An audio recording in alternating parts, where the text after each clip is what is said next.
deep appreciation for Allied sacrifices and commitment over 2 decades, alongside us in Afghanistan, as well as our enduring commitment to the alliance going forward. One additional element before we get to your questions. Today, in concert with the United Kingdom, the United States is imposing additional costs on the Russian Federation on the 1-year anniversary of the poisoning of Russian opposition figure Alexei Navalny, which of course was used with a Novichok nerve agent. Together with our allies, we condemn the August 2020 attempt on Alexei Navalny and subsequent actions intended to stop his efforts to hold the Russian government accountable, including his imprisonment in January of this year. It's clear that Russian officials targeted Mr. Navalny for his activism and efforts to reveal what are uncomfortable truths about Russian officials' corruption and his efforts to give voice to Russian citizens' legitimate grievances with their government and its policies. Our actions today, which were exercised by the U.S. Departments of State, Treasury, Justice, and Commerce, send a clear signal that there will be no impunity for the use of chemical weapons, including for the individuals and the organizations involved in this case. Any use of chemical weapons is unacceptable and contravenes international norms. The United States calls upon Russia to comply with its obligations under the Chemical Weapons Convention. We reiterate our call for the Russian government to immediately and unconditionally release Mr. Navalny. The department also submitted a report to Congress today pursuant to the Protecting Europe's Energy Security Act of 2019, or PISA, as we call it, to continue to address Nord Stream 2. As a result, 2 Russian entities will be sanctioned and 2 Russian vessels will be listed as blocked property. As we have said, the administration continues to oppose Nord Stream 2 as a bad deal for Ukraine and a bad deal for Europe and a harmful Russian geopolitical project. We remain committed to implementing PISA, even as we take steps to reduce the risk an operational NS2 pipeline would pose to European energy security and the security of Ukraine and frontline NATO and EU countries. With today's action, the administration has now sanctioned 7 persons and identified 16 of their vessels as blocked property pursuant to PISA in connection with this Nord Stream 2 project. The administration continues to work with Germany, with Ukraine, and other allies and partners to implement the July 21st joint statement that we agreed to with Germany on support for Ukraine, energy security, and our climate goals. Today's actions send a clear signal to Russia that the United States is united in our commitment to impose costs on Russia for its aggression and malign activities, and to support a more secure and sustainable energy future for Ukraine and our partners in Europe. With that, I don't know where to begin since we're missing our front row, but please. I have a couple questions on numbers. In his speech today, the president said that the U.S. was making the same commitment to Afghans. He mentioned SIV applicants, people who had worked at NGOs, other vulnerable Afghans, as he was making to U.S. citizens. Do you have a general estimate of how many people would be included in that universe of potential evacuees to include all those groups of Afghans? Well, let me take this in turns. As you know, we have a commitment to the American citizens who are in Afghanistan. We have spoken of our enduring commitment to those Afghans who have worked with us, and that includes our locally employed staff, that is to say, those who worked with us at our embassy in Kabul, as well as the many brave Afghans who partnered with the United States government over the course of some 20 years, in many instances putting themselves or their families at risk. This so-called SIV program is a program that this administration has prioritized from day one, and we've made very clear that we are committed to doing all we can for these brave Afghans and their families. When it comes to American citizens, when it comes to our locally employed staff, and when it comes to a certain segment of the SIV population, that is to say those SIV applicants who have completed stages of their security vetting process, we have reached out to them and we have instructed them to consider traveling to the Hamid Karzai International Airport. Now, each one of these universes, numbers are precise numbers can be difficult to discern.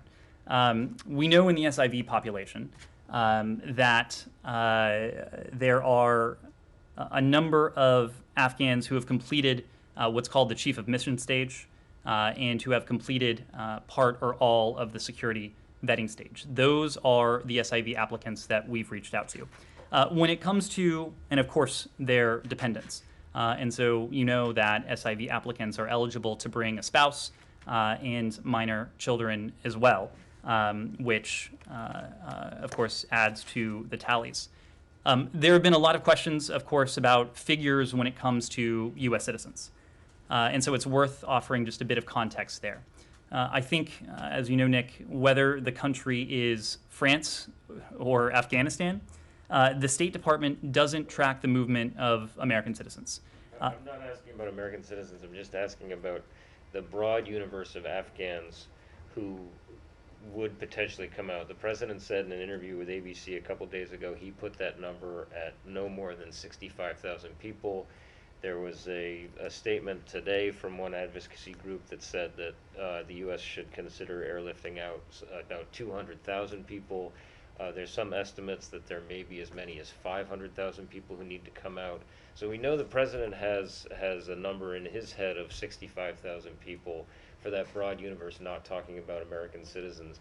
Does the State Department have a number when it looks at the overall capacity, obviously, that it can get out, but how many people may want to come out? So again, that overall number is going to depend on a few factors.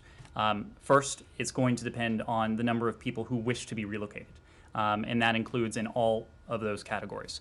We have made contact with many of these individuals. We have indicated that if they wish to relocate, that we are offering to facilitate that for them, and that in some cases they should consider making their way to the airport compound. But the broad point here is that we have dramatically increased capacity over recent days, and this, of course, is capacity that is on top of Operation Allies Refuge, which we launched in the middle of last month to begin the airlift operation for a segment of the SIV population. What it comes down to is the fact that we are going to do as much as we can for as long as we can for as many people as we can. Just to hammer this out, the president someone gave him a number of 65,000 people. So can you just clearly when you go about planning this evacuation process, you have this deadline of August 31st, you have the capacity, maybe that's somewhere in the range of 100,000 people, whatever it may be. What is the State Department thinking in terms of how many people overall are actually going to want to come out? Those are conversations that are ongoing right now. Again, we have reached out to all of these populations, to American citizens, to Afghans who may be at risk, to third country nationals, partners who have worked with us on the ground, to, in many cases, make the offer of relocation. But before we can relocate someone, we need to ascertain that that person, in fact, wants to be relocated. When it comes to the American citizens, this task force that I talked about, what they are doing, and these are not individuals who are based in Kabul, they're based around the world. They are going through the registrations. The registrations that American citizens based in Kabul have submitted using the contact information that they have provided. At first it started with emails, but now we've moved on to personal communication and personal correspondence. And we are reaching out with phone calls and contacting them, asking about their situation, where they are, who they may be with, and whether they would like to seek relocation to the United States. You guys are in a situation now where you have this deadline and you have the promise from the president. I just don't see how those two things can be squared if you have this promise from the president to help this massive group of people, but you have essentially now an 11-day deadline to get all that done. How are you going to do it? We have, as you've heard from the Department of Defense, tremendous airlift capacity. That capacity has increased by the day. Right now, we are able, and you've heard the numbers today. 5,700 people, 13,000 people since August 14th, 18,000 people since the end of last month. Of course, there are several different ingredients. The most important ingredient is the people, and having the people present and alerting the right categories of people at the right time. That is something that the Department of State has been doing for several days now. The airlift capacity is another element of this, and DoD has spoken to their ability to increase that capacity over the past several days. But then the transit sites. As you know, many of these individuals we've been able to relocate have been going to Doha, Qatar, of late. But we are gratified that we have a number of countries, many of which I just mentioned, that have offered to host, whether it is American citizens who are transiting back to the United States, whether it is third country nationals, and some of them have been very generous and offered to host at-risk Afghans. I can confirm that we have begun to transfer people from Doha. The first flights have arrived at Ramstein Air Base in Germany. We expect to have other locations coming online in the coming days, which will allow us to make sure that we're able to maximize that flow. Because again, what we want to do in all of this, the metric and the only metric we care about, is how many people we are able to relocate to bring to safety, whether that is Americans that we're repatriating to the United States, whether it is third country nationals whose relocation we're facilitating to their home countries, or whether it is to at-risk Afghans. In many cases, SIV applicants will be brought to the United States. In some cases, we have heard these very generous offers of support from partners, from allies around the world, who will be willing to host at-risk Afghans as they undergo that processing, Kylie. Okay, so can you just list the countries that are right now receiving these U.S. evacuation flights? Just list, and then we'll move on. So we will actually have a statement from the Secretary where he's going to be in a position to offer some additional detail on this. But as you know, many of these individuals have been going to Doha to date. The first flights have now landed in Ramstein Air Base. Bahrain has agreed to host and has been playing host to some of those we have transferred from Afghanistan. And you will see in a statement from the Secretary, I would expect later today, there is a broader universe of countries that have agreed to host either at-risk Afghans, American citizens, or third country nationals. But we're now almost a week into this evacuation effort. As of today, there's only one country that is definitively accepting these U.S. evacuation flights. So what does that say about your guys' process behind this? Well, that's not accurate. There is one country where at-risk Afghans have been going. We have been at this for some time now, since the security situation in Kabul began to deteriorate. Among those we've evacuated in the past week or so have included members of our embassy team, American direct hire employees. But at-risk Afghans are the majority of the people that we're talking about here. So if you only had one country that up until this date has agreed to accept those Afghans, why was that the case? What happened? Well, Kylie, as you know, we have, and DoD has spoken to their tremendous capacity here in the United States to host SIV applicants at military bases, and they've spoken to this in terms of tens of thousands. My colleague at the Pentagon was just speaking to this, so it is not the case that there is only one location for at-risk Afghans. As these operations have started, one foreign country that's accepting at-risk Afghans at this moment. Is that correct? There is, first of all, we have relocated to the United States 2,000 SIV applicants under Operation Allies Refuge. Doha has very generously agreed to host at-risk Afghans as they undergo their processing and continue on to their final destinations. In many cases, that is going to be the United States if they are SIV applicants.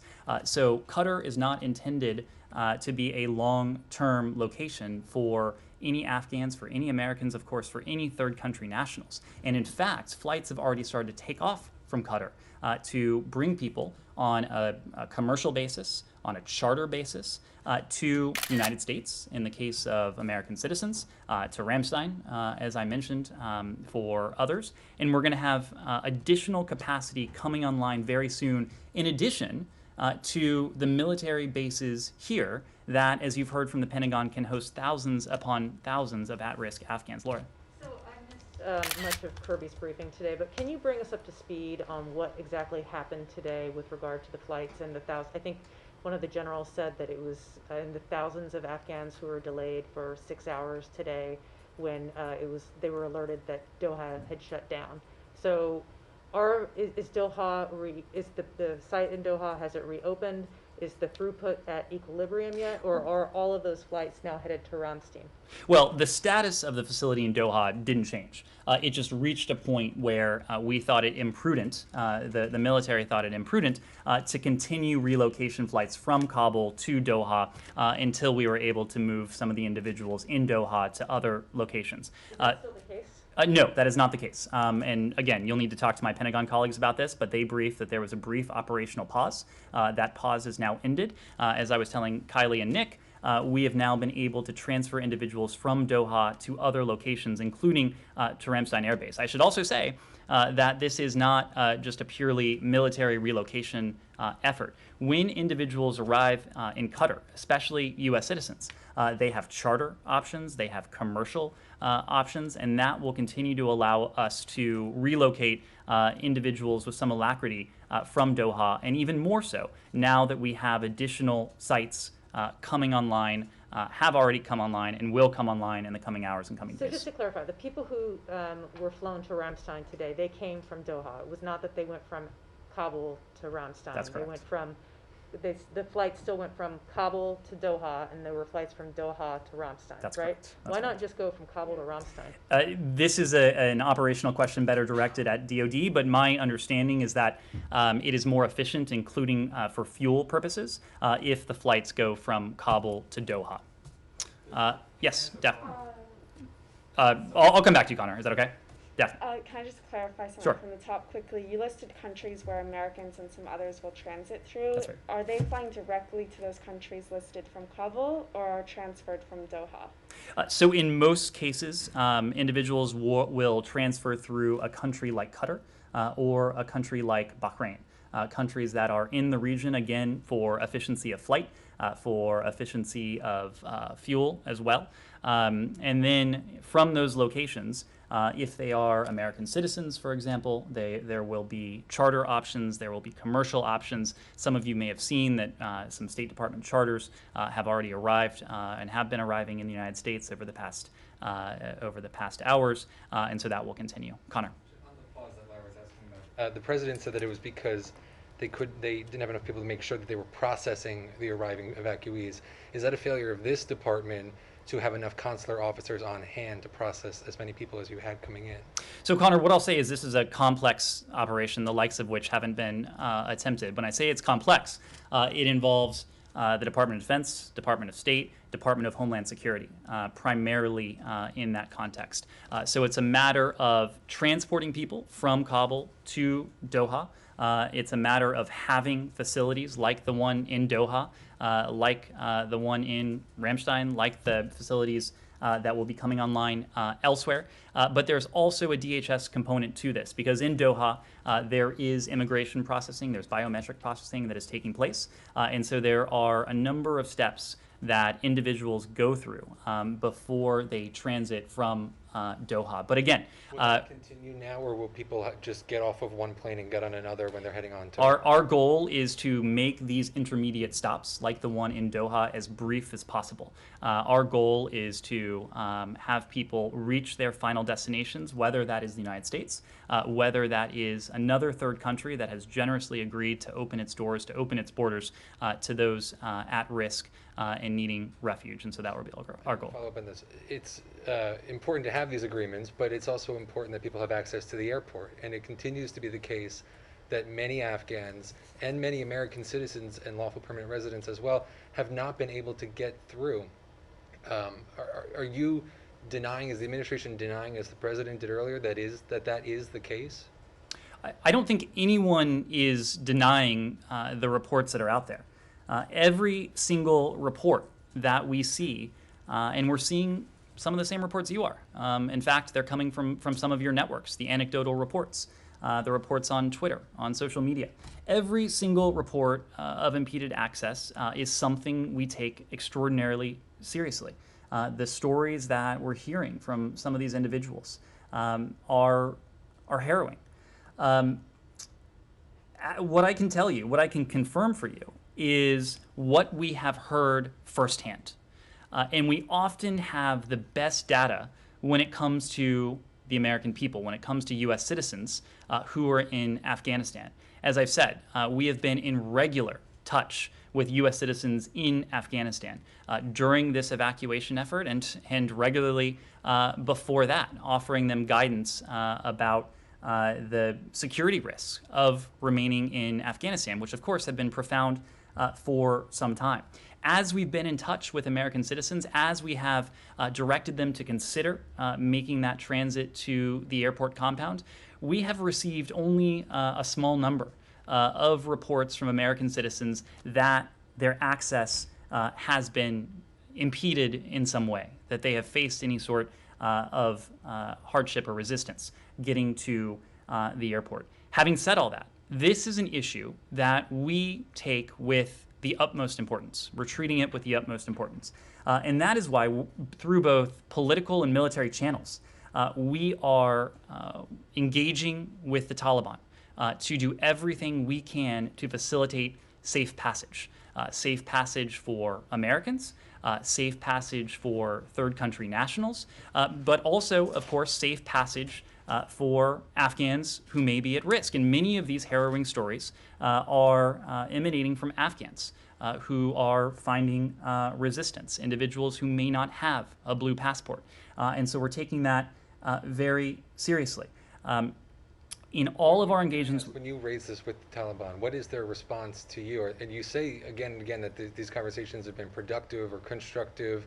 Have they made this commitment to you again and again? And if so, it's clearly not bearing out on the ground. So what are you willing to do about it? The Taliban have told us the same thing they have said publicly, that they have no intention of impeding our operations or of standing in the way of those who are seeking passage to the airport. Again, they're on a disconnect between the fighters and the leadership? Well, again, I've said this in several different contexts. Their words are one thing.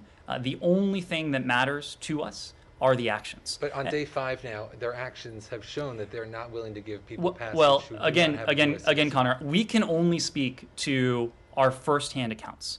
And most of those firsthand accounts come to us from the American people, from U.S. citizens with whom we've been in contact on the ground and to whom we've provided direct and specific instructions about when and how they might seek to reach the airport. And we have not received a large number. In fact, we've only received a small number and sporadic reports of individuals whose passage has been impeded. But that doesn't mean we're going to diminish in any way our efforts to impress upon the Taliban the importance of this. The other point I would make is that it is not just the United States that is saying this.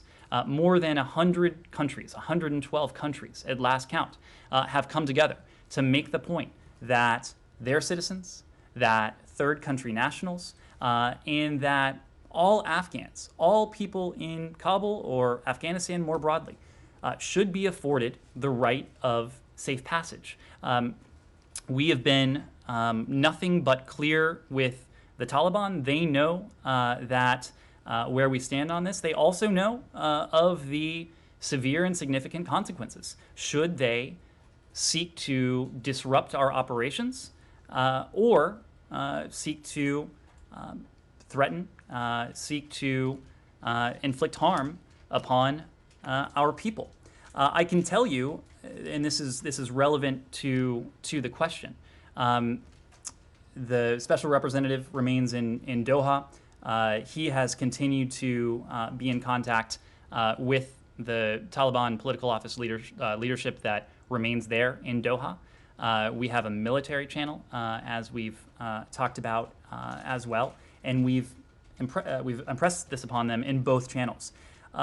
For what it's worth, the Taliban, relevant to the ability of people to leave the country going forward, have assured us that they will allow Afghans who wish to leave the country to do so after August 31st. They at least profess to agree with us that a functioning, secure, and operational airport is essential to the well-being of the Afghan people and the maintenance of the Afghan economy. We agree with that. So there is certainly the possibility, and it's one we're going to continue to push for in every way we can with our international partners, that even once the U.S. military is no longer running the airport compound, that the civilian airport will be running, will be accessible to commercial flights, to charter flights, and importantly, and this is something, a task that will remain even after the U.S. military and our diplomatic presence is gone, importantly, the Taliban must live up to its word about allowing safe passage to those who are seeking to go to the airport. Let me just, for fairness sake, please. Let me just follow up on this point. So the president said that any Americans who want to leave, they just have to show their passport, I presume, at the checkpoints that are controlled by Taliban.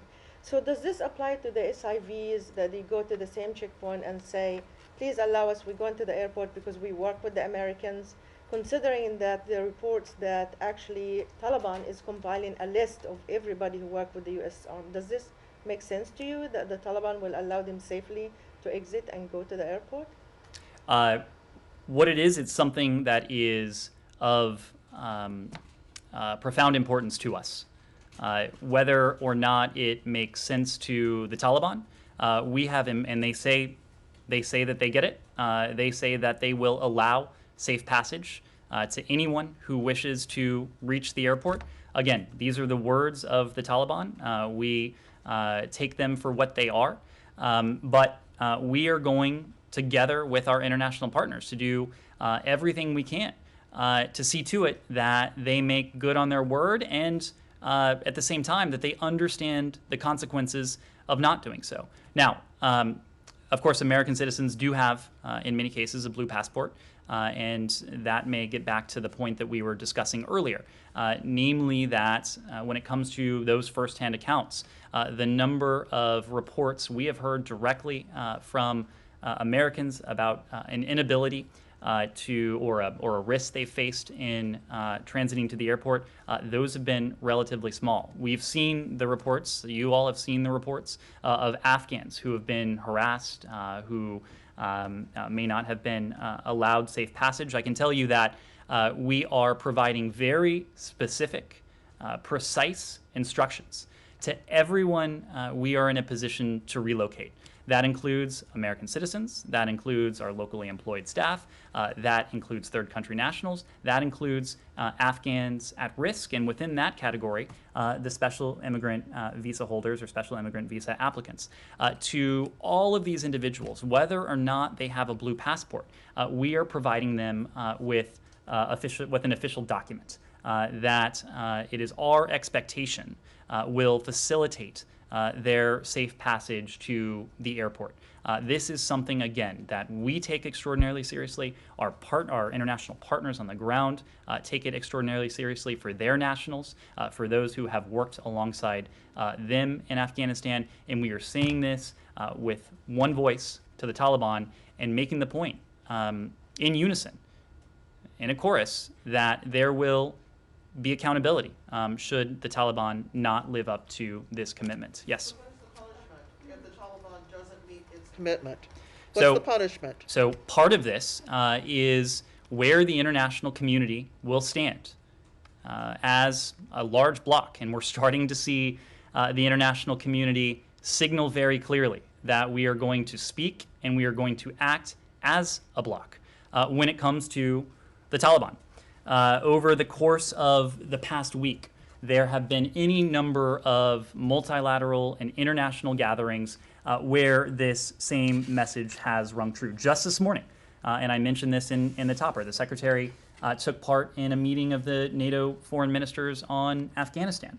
The foreign minister said, any future Afghan government must adhere to Afghanistan's international obligations, safeguard the human rights of its people, and uphold the rule of law and allow unhindered humanitarian access. The same message came out of the G7 yesterday. The same message was put forward by some 112 countries earlier this week. The same message was put forward by the United States, our EU allies and partners, and a number of other countries in the region, the Indo-Pacific, and well beyond.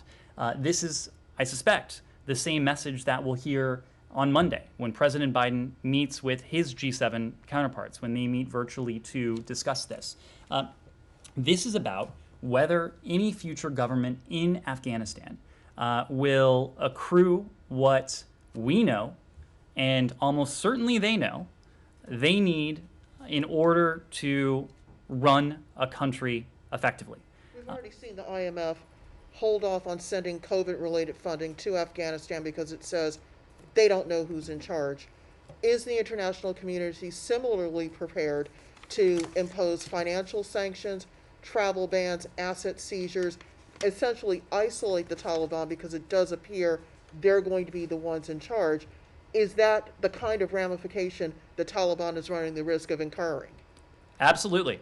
We have made that very clear. Right now, we are undertaking our assistance. Of course, we are not going to provide assistance to any government, to any force that doesn't uphold those basic norms, those basic obligations to their people and within the international community. We have been clear about this. There are dozens of statements from our counterparts around the world who've been clear about this. I could run through the list, but the one that, and I see some head shaking, so I won't. But you have heard from some of our counterparts that, to quote, not a single cent not another cent will go to a future government of Afghanistan that doesn't uphold these basic rights, that doesn't protect all of its people. That includes women, girls, minorities. This is something that the United States is speaking very clearly about. We are watching very closely, but perhaps even more importantly, we are doing that in conjunction, in cooperation with our allies and partners. And you've heard us say that in any number of multilateral contexts over the past few days, and we'll continue to do that. Yes? What about putting it on the FTO list? I'm sorry? What about putting it on the FTO Look, list? we have a number of tools at our disposal. The Taliban right now is a specially designated global terrorist group. They're on the SDGT designation list. That is one tool. There is, it's both a stick and it's both a carrot, a potential inducement to induce the Taliban to uphold those basic international norms, the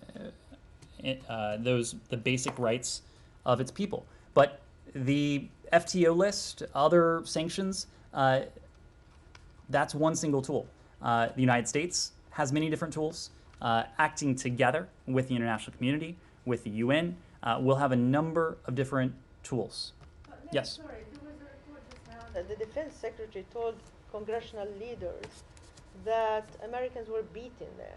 So can you confirm that first off? And this is the first indication of what yet to come by the Taliban? Again, every single report, whether it is an American citizen, and we are in direct contact with American citizens, we take those extraordinarily seriously, or there are reports we're seeing about at-risk Afghans who may be impeded. We take those extraordinarily seriously. It's difficult for us to speak to reports that are anecdotal, that may be on social media. The reports we can speak to are those. The Defense Secretary told congressional leaders, according to Politics Just Now. The reports we can speak to are those reports that we have heard firsthand, because we are in regular, constant communication with American citizens on the ground, providing them guidance, providing them instructions.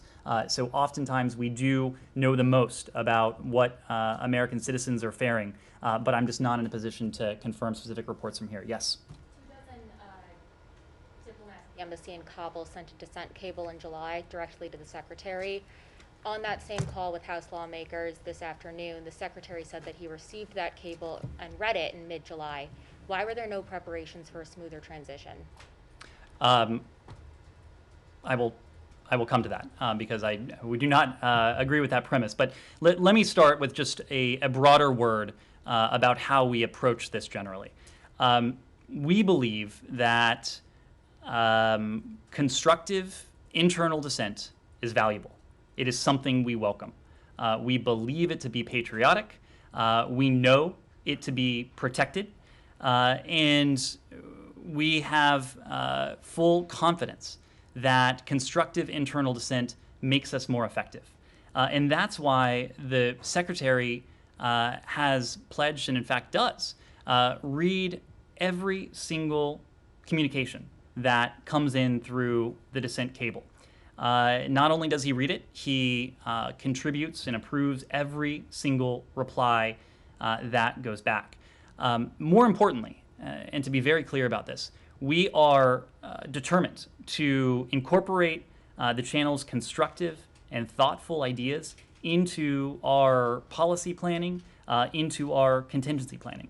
That is always, always, always, to your question, what we do. We're also committed to the integrity of the channel. We want our employees to know that this channel is protected.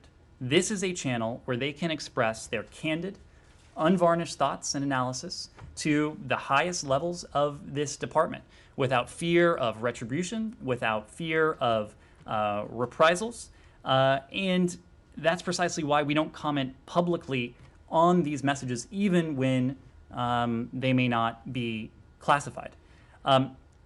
So that's the backdrop. When it comes to the SIV processing, when it comes to contingency planning, let me make a couple points.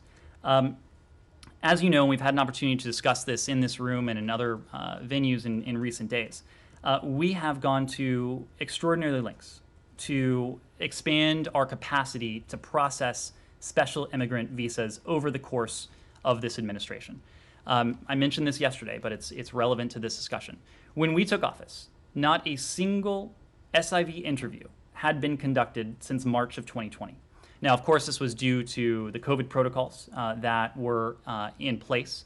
But within 2 weeks of this administration taking office, those SIV interviews had restarted. As of earlier this month, we were processing more than 800 visas per week. That is an increase of more than 8-fold. We were at about 100 visas per week as earlier this year. And that doesn't happen by accident. That was the result of steps that the department took, that President Biden took. President Biden issued an EO that ordered this department to take a holistic look at this program and to streamline it, to make improvements, which is precisely what we did. It is also a function of the support we have had from members of Congress, because again, this is a 14-step program that is defined in statute. And so we have to work in partnership with Congress on this in terms of the programmatic details of it, but also the budgetary implications. So by earlier this month, we had been able to increase our processing 8-fold. And we did that in spite of a COVID outbreak, in spite of a program that was in some state of disrepair when this administration came into office. I mentioned this yesterday, but there was actually an Inspector General investigation into the SIV program mid last year, and it was pretty blunt in its findings. Chronic understaffing, a lack of a single coordinating figure, an interagency dynamic that included not only the Department of State, Department of Homeland Security, other departments and agencies that made the processing less than streamlined. On top of all that, the increased throughput in terms of visa processing, we in mid last month announced the launch of Operation Allies Refuge, and this was the effort to bring to this country SIV applicants who had completed a certain stage of the security vetting process. That effort is now very much still underway, although in a different form. I say all that not to suggest that we have accomplished what we sought out to do. Far from it. There is a lot of unfinished business here, and in fact, in many ways, the most important elements of this project are ahead of us rather than behind us. Because right now, working together with the U.S. military, we're in the midst of an airlift operation that, at least to my mind, is largely unprecedented. And it is a reflection of the commitment we have to SIV applicants that not only have we followed through on that commitment to grant them the visa, which is what the SIV program was envisioned to do, but that we are in the midst of an ambitious operation to actually bring them to the United States. So to be clear, every time we get a constructive idea, whether it is at the table in a policy meeting, whether it's from our counterparts at a different department or agency, or whether it's through the dissent channel, we incorporate that into our planning. It is fair to say that by last month, of course, there was quite in-depth contingency planning. Contingency planning was something that we started for Afghanistan early in this administration, knowing that we faced a series of important dates, with May 1, the decision that would come before that, and the retrograde operations that would come after that. So the contingency planning, the scenario planning was already very much underway. Every single good and constructive idea was fed into that. It made us better. It made us more efficient. And ultimately, it has allowed us to serve our Afghan partners even more effectively. I have a constructive idea. It's actually coming from our colleague from CBS News, who says that she's interviewed multiple green card holders who are sitting in Doha in what looks like a gym. They're not being allowed to leave. Some have been there for several days, which doesn't make any sense, because if they've got valid visas, they should be able to get on a flight and get out. Do you have, is this an aberration in a system that's overwhelmed right now, or is this something that you can take and look into to kind of unfurl this process? Well, as I said, our goal is to see to it that individuals are in transit countries for as short a period as possible. And it's certainly our intent to have and to see this process speed up. And we're going to be able to do that for a number of reasons, but first and foremost, because we have this additional capacity coming on board. In order to see a steady flow through places like Doha, we have already brought other sites online. I've confirmed that flights have landed at Ramstein. You heard me list a litany of countries that have agreed to host in some form or fashion American citizens, third country nationals, Afghans at risk. Right, but these guys seem to have slip through the cracks, I think is the concern. And so is this a process that's just completely overwhelmed at this point? And Again, that- it's very difficult for me to speak to anecdotal reports. Even if I could, we typically don't do that from the podium out of privacy concerns and other considerations. But every report like this is one that we will look into. Broadly speaking, we do expect that the flow through transit points like Doha will move at a faster clip in the coming hours and the coming days, given the capacity that's coming online. Yes? So I'll give you an example. There is an Afghan who works for the US Embassy. Now he's stuck outside. What should he do to get in? Can he get a piece of paper which will let him pass? And when you say that Taliban have assured you that they'll let them pass, that's not happening. So someone like him, the only thing he has is assurances from the Taliban. The US won't do any more. And how long are you prepared to wait before you deliver on the threatened punishments that you mentioned earlier? And would it be too late for these guys who are stuck outside?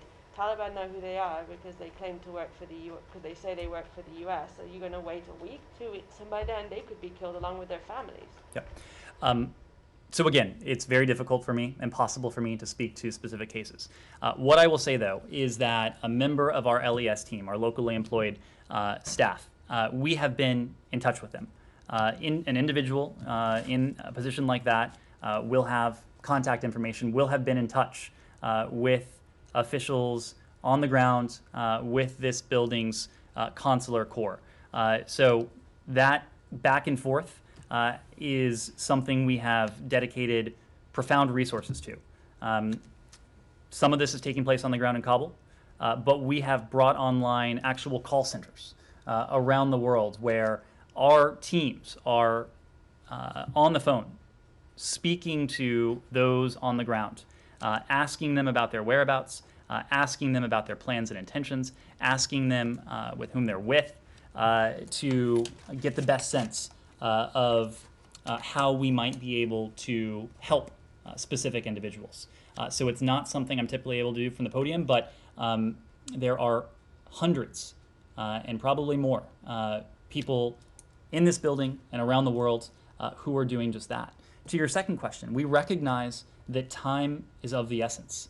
We recognize that in order for us to help the largest number of people, that our operations need to be efficient and effective. I think you are seeing that. You have seen you've heard from the Pentagon, you've heard from the White House about the number of people who have cycled through the HKIA over the course of the past couple days. Again, we are going to have additional capacity for relocation sites coming online in the coming hours and the coming days.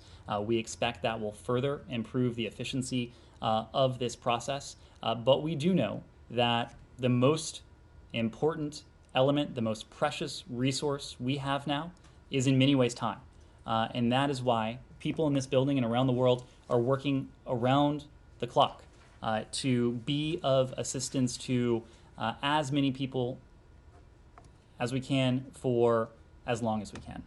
Kylie. Can you just give us some more details? You mentioned this task force focused just on Americans. Is that a new task force, or is that part of the larger State Department task force? Nope. So this is a task force that is dedicated just to this mission. It is dedicated solely and exclusively to contact with American citizens who have indicated a desire to be repatriated to the United States.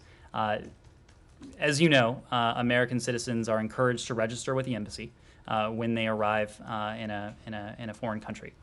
We have used that registration system to be in touch with that entire community. And some people who aren't in a country like Afghanistan actually use that registration system to get updates from the embassy in Kabul. So even the number of people who are registered for a system like that isn't precisely reflective of the number of people on the ground. On top of that, you have Americans who come and go. And it was certainly our encouragement and over the past several weeks, warnings to private American citizens that they should leave Afghanistan given the deteriorating security situation.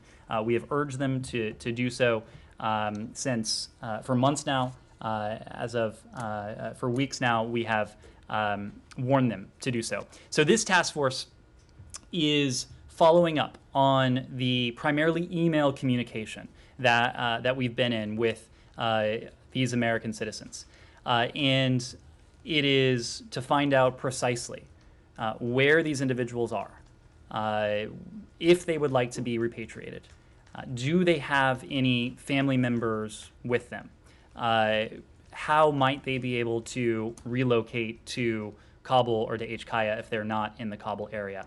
So this is a very personalized, it is a very tailored approach to provide as much assistance as we can to every single American. Because again, that is our priority, to offer repatriation services to every single American who wishes to come back here. So is this just a State Department task force, or is this interagency? This and is when you are, sorry, yeah. It's a Department of State effort. Okay, and once you have that information, are you sharing it with the U.S. military? And is the U.S. military now going out and getting any of those people to bring them to the airport? Because there are reports of U.S. helicopters now leaving the airport in Kabul to go get some Americans and Afghans. I am going to let my colleagues at the Pentagon discuss what they are doing now. Of course, the president referenced an effort to bring a number of Americans, 168 Americans, across the perimeter. But when it comes to what we may be in a position to do to assist Americans, we will do everything that we responsibly can to assist Americans. What we're talking about now, this task force that is actually, we're calling these American citizens, but we're also going to be in a position to text them, to continue emailing them, every conceivable form of communication. This is indicative of that. We're not ruling anything out, but again, right now we are focused on ascertaining where these Americans are, the condition that they're in, how many people they may be traveling with, and what their desired plans are. And are you sharing that information at all at an interagency level? Look, if it will prove useful to our interagency partners and it's appropriate to do so, we will. But right now, we are trying to ascertain the universe of Americans who may be interested in relocation and the ways we might be able to assist them. Take a final question or two, Daphne. There's been an increasing number of reports of Taliban targeting the press. Is the United States, in its conversations with the Taliban, asking them not to interfere with journalists and allow them to work freely? And then I just have a quick clarifying question, again from the top. Sorry. You said most flights would go through a country like Qatar before going on to the dozen countries you listed. Are there any cases where flights are going from Kabul to any of those countries directly? In almost all cases, I don't want to be categorical here because we don't want to rule anything out. In almost all cases, certainly the cases I'm aware of, these flights are going to the nearby transit countries, again, as a way to maximize the flow, as a way to reduce the burden on the fuel supply at HKaya. When it comes to members of the press, this is, and I'll address this on a couple levels. I know I and all of my colleagues in this building, we have been in touch with many of you, with your news organizations, in some cases with your Afghan affiliates on the ground.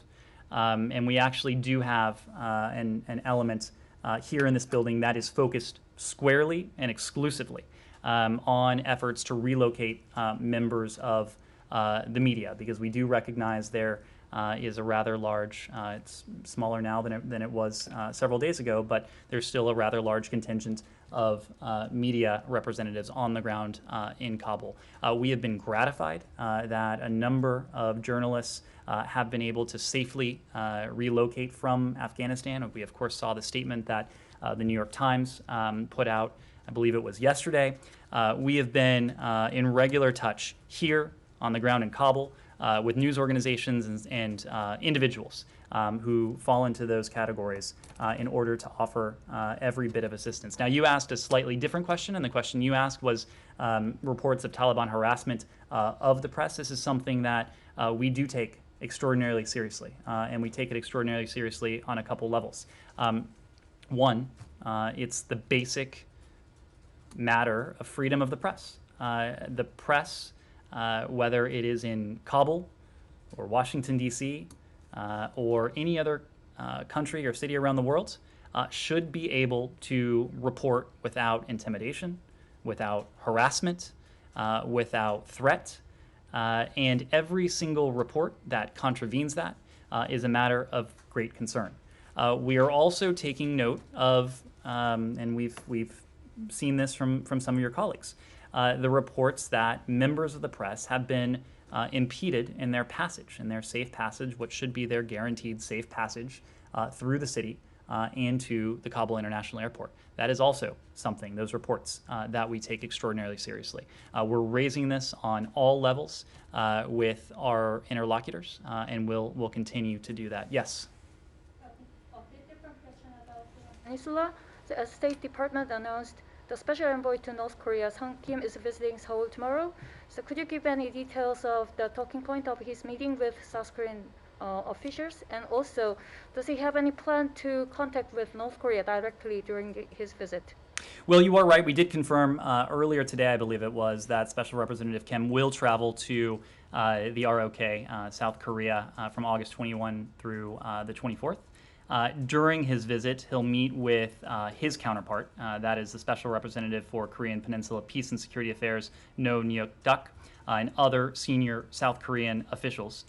They'll, in the context of those discussions, discuss the situation on the Korean Peninsula and continue to plot a coordinated way forward. As you know, we have emphasized the role of our allies when it comes to our collective efforts to advance our shared goal, and that is the denuclearization of the Korean Peninsula. It is why Secretary Blinken went to Japan and South Korea as his first overseas trip. It's precisely why the heads of state of Japan and South Korea have both visited the White House. We know, and we have determined through the course of our North Korea policy review, that one of perhaps the most effective approach will be an approach that relies on coordination and acting in concert with our allies and partners, and certainly the ROK is one of those very important allies. Connor. There's this report from a Norwegian security firm that was sent to the United Nations and provided to the U.S. and other governments. I'm wondering if you can speak to whether or not the administration views it as credible. And then there's also a report from Amnesty International today about Hazaras being targeted and killed. You've spoken repeatedly about the administration watching what the Taliban is doing. You now have evidence that they are committing atrocities. To Jessica's question earlier, the tools that you're talking about using are long-term, and we're talking about things that could happen in a matter of days and hours. What are you doing? What are you willing to do right now to address these atrocities? Well, on your question about the NGO report, I understand this was an NGO report that was prepared for and provided to the UN. We have been in touch with the UN about this report. We have received a copy of the report. We're going to take a very close look at it, but I'm just not in a position to offer any initial conclusions just yet. When it comes to the Hazaras, these are reports from last month, I believe. And last month and this month and the month before that, we have been very clear and have spoken in no uncertain terms, condemning reports of Taliban atrocities. We'll continue to condemn any reported atrocities precisely because they are violations of the public commitment by Taliban leaders to seek reconciliation for all Afghans.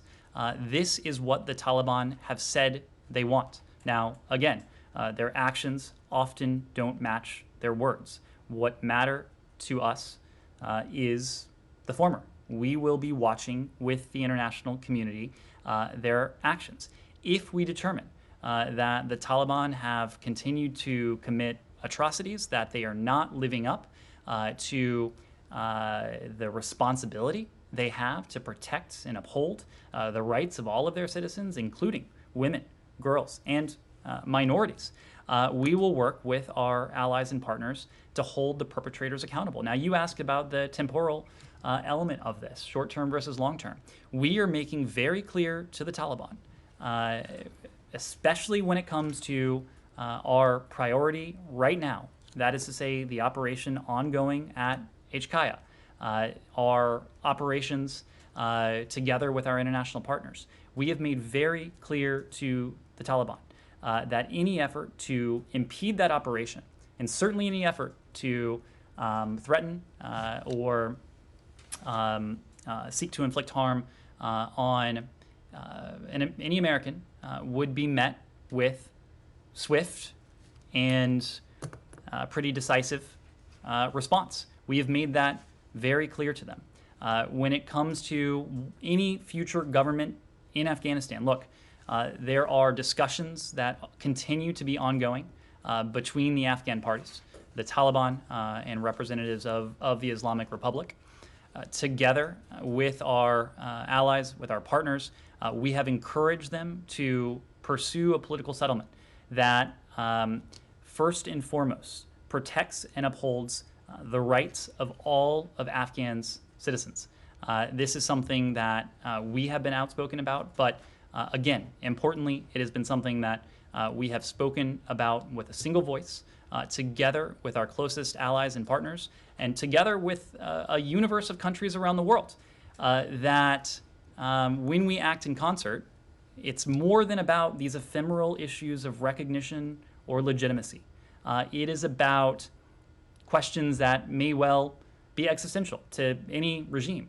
The ability to govern, the ability to run a country effectively, the ability to have a functioning economy, the ability to travel, the ability to access funds. These things matter. These things will matter to any government around the world. They will certainly matter to any future government in Afghanistan that will be more reliant than almost any other country in the world for international assistance.